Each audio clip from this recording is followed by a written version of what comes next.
प्रयागराज की पुण्य भूमि से आप सभी को प्रणाम। मैं हूं अवधेश और प्रयागराज की इस पुण्य भूमि पर बड़े प्रेम से गाया जाता है भक्ति भक्त गोविंद गुरु चतुर नाम वपु एक, तिनके पद वंदन किए नासे विघ्न अनेक। और हमारे साथ गुरुदेव मौजूद हैं, पूर्ण गुरु करौली शंकर महादेव जी, जिनको प्यार से लोग करौली सरकार के नाम से भी पुकारते हैं और उनका अभिनंदन करते हैं। महाराज जी, बहुत स्वागत है आपका सनातन संवाद में।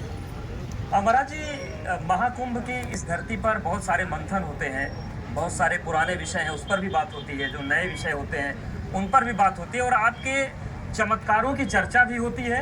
और बहुत सारे ऐसे लोग हैं जो उन चमत्कारों को लेकर बहुत सारी बातें भी कहते हैं, पक्ष विपक्ष दोनों है। लेकिन आप वैदिक डीएनए की बात करते हैं, तो सबसे पहले बताइए कि ये वैदिक डीएनए क्या होता है। अब इस महाकुंभ की इस नगरी में सबसे पहले इस आपके इस सनातन संवाद कार्यक्रम में आपने जो बुलाया उसके लिए बहुत बहुत धन्यवाद। एबीपी लाइव का बहुत बहुत धन्यवाद। जो आपने डीएनए की बात पूछी, डीएनए हम लोग एक अंग्रेजी शब्द लेते हैं ताकि सब लोग समझ सकें, नई पीढ़ी समझ सके। असल में गोत्र की बात करते हैं हम लोग, कुल की बात करते हैं। तो हमारा जो कुल होता है वो कुल एक बहुत बड़ा कुल होता है। कुल में लोग हो सकते हैं, ऐसे लोग हो सकते हैं जिनको हमने कभी मिले नहीं, कभी जाना नहीं, कभी देखा नहीं, लेकिन कुल में हमारे हैं। तो बहुत बड़ा कुल होता है। अगर कोई पुण्य है, कोई जैसे मान लीजिए 500 लोग हैं, अब भोजन बना है 10 लोगों का, तो अब अगर 10 लोगों के भोजन को 500 बांट दिया जाएगा तो सब भूखे रह जाएंगे। तो जब हम लोग डीएनए की बात करते हैं, जो वैदिक डीएनए की जब बात करते हैं, तो संकल्प के द्वारा हर पूजा पाठ में, हर अनुष्ठान में संकल्प का विशेष महत्व है। तो संकल्प के माध्यम से हम लोग अपने जो कुल को छोटा कर लेते हैं। जैसे पति पत्नी हैं, हमारे बच्चे हैं, माता पिता हैं, इनको एक कुल में संकल्प करके मान लिया। तो जो भी फिर हम अनुष्ठान करते हैं उसका जो पुण्य है उतने में ही रहता है। फिर उस कुल के द्वारा जो बनाया गया डीएनए का ऊर्जा पथ बोलते हैं हम लोग उसको, जो भी पाप और पुण्य होगा उसी में रहेगा। अब ये बाहर जो लोग छूट गए हैं हमारे बनाए हुए डीएनए ऊर्जा पथ से बाहर, ना तो मेरे द्वारा किए गए पुण्य का फल उनको मिलेगा, ना मेरे द्वारा किए गए पाप का उनको कोई भोग भोगना पड़ेगा। अब ये उस कुल में ही रहेगा। जो भी अनुष्ठान करते हैं तो उस कुल में रहने के कारण तीव्रता के साथ उसके संकल्प और प्रार्थना पूर्ण होते हैं। इसलिए वैदिक रूप से हम लोग उसको बिल्कुल संकल्प और प्रार्थना पर ही आते हैं। बहुत सारे लोग, बड़ी संख्या में लोग आपके यहाँ पहुँचते हैं। किसी की प्रार्थना बीमारियों को ठीक करने को लेकर रहती है, बहुत सारे वीडियोस देखते हैं, किसी करियर के क्षेत्र ले जाएगी, आपको उसका पता नहीं। उसके लिए गुरुओं का मार्गदर्शन शुरू से अपरिहार्य रहा है। सीधे सीधे जानने की विधि है। अगर आपके कुल में, आपके परिवार में रोगों की भरमार है, तमाम मानसिक और शारीरिक और आध्यात्मिक कष्ट हैं, इसका मतलब सीधा सीधा ये हुआ कि आप गलत ऊर्जा से जुड़े हुए, कहीं पूछने नहीं जाना है।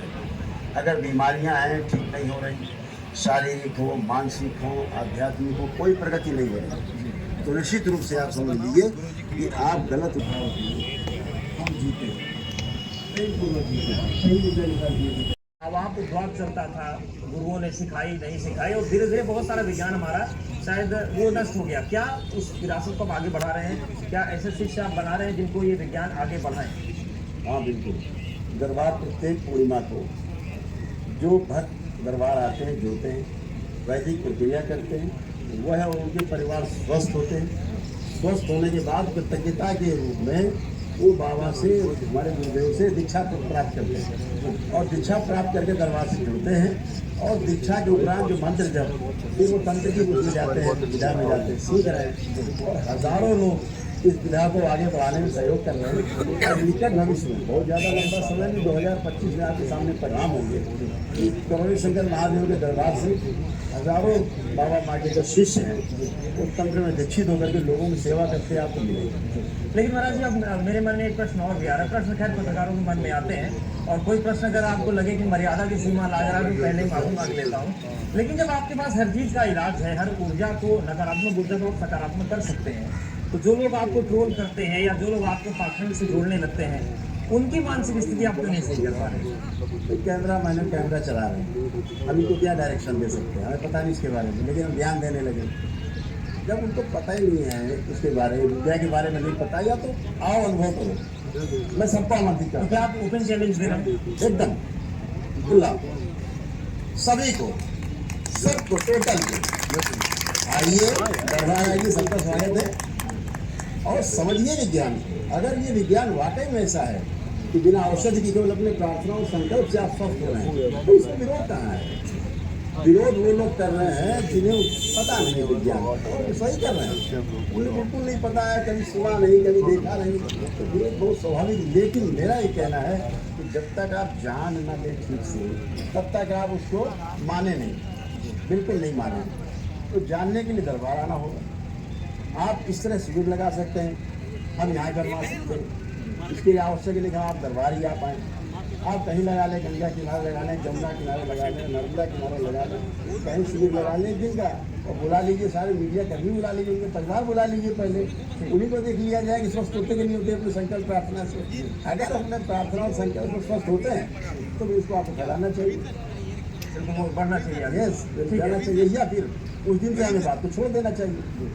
क्या उन लोगों को भी इलाज करने की जरूरत है? कोई काली माता बन के नाच रहा है, कोई हनुमान जी बन के नाच रहा है, कोई केला बड़ी गंदी तरीके से खा रहा है, बहुत सारे दरबार लग रहे हैं देश में, तो उन दरबारों को तो भी तो ठीक करना पड़ेगा। आप ये पागल है, पागल है, बेवकूफ़ हैं, पागल हैं, दूसरों को पागल बना रहे हैं, बेवकूफ़ हैं, दूसरों को बेवकूफ़ बना रहे हैं। कोई ऊट भूत प्रेत होता नहीं इस तरह का। पर एक दरबार छतरपुर लगता है, वहाँ भी भूत की बात कोई लगता हो, पूरे संसार में कोई दरबार लगता हो, बेवकूफ़ एक बेवकूफ़ी है। भूत का मतलब भूतकाल की बात कर रहे हैं हम, भूत वर्तमान भविष्य की बात करते हैं। दरबार कहता है ना भूतों में भविष्य की, वर्तमान में रहिए, कोई रोग नहीं है। आप भूतकाल में जाएंगे, भूतकाल को बार बार सोचेंगे, बार बार सोचेंगे, तो आप भूत में चले जाएंगे, भूत बन जाएंगे, आपकी स्मृतियाँ गहरी हो जाएंगी। कहीं ऐसे कोई भूत पे नाम लेते, ऊर्जा है उसका नाम है, लेकिन उससे भयभीत होना, ऐसा कोई भूत प्रेत नहीं होता जो आपको खा जाएगा, मार डालेगा, जान ले लेगा, छीन लेगा, कुछ नहीं होता। मानसिक रोग है। दरबार में आते ही एक दिन में कहाँ चले जाते हैं भूत प्रेत? जो 10 साल 20 साल 25 साल से पड़ते हैं। रोग है या फिर ऊर्जा है, वो करौली धाम सरकार में आकर ठीक हो जाएगी। और आप सबको आमंत्रित कर रहे हैं महाकुंभ की धरती से कि वो आए और वो ठीक हो जाए। बिल्कुल आना चाहिए और समझना चाहिए विज्ञान को, और विज्ञान अगर सही है तो उसको आगे ले जाना चाहिए, अन्यथा इसको खुद के विरोध करना। बिल्कुल, और निश्चित तौर से हम उम्मीद करते हैं कि जिनके मन में शंका आशंका होगी, उनकी शंकाओं पे आएंगे दरबार में, आपको जांचेंगे। पर हमारा भी बहुत धन्यवाद हमारे साथ जुड़ने के लिए और ये पक्ष रखने के लिए, क्योंकि जब सवाल उठता है तो पूरे सनातन का डैमेज होता है। बहुत धन्यवाद। बिल्कुल बहुत धन्यवाद।